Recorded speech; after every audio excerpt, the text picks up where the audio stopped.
Well, we hear about it all too often. A child left locked in a hot car. It's a nightmare for any parent, but in Kansas last weekend, it wasn't the child's parents who came to the rescue. It was a local store manager whose concern for the child pushed her into action.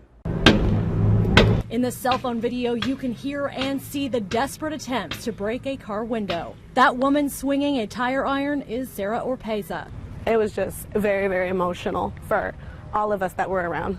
The manager at Famous Footwear was ringing someone up at 4:15 when one of her workers ran inside screaming for help. The windows were totally up. All the doors were locked.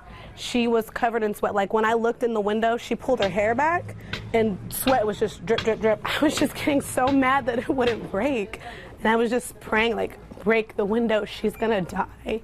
This video only shows seconds of the 2 to 3 minutes Sarah says it took to even get a crack. Every whack at the window felt like an eternity for the mom of two trying to save this girl's life. She was crying and she was like, she was drenched in sweat. Like her shoes were wet, like she was so drenched in sweat.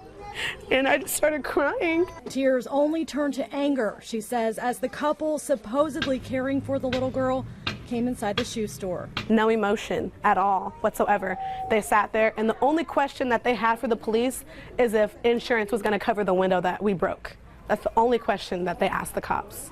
Now, a nurse who happened across the scene gave the 2-year-old medical care. The child was later picked up by her grandmother. Police ticketed the couple for child endangerment. For 11 News Now, I'm Joe Arena.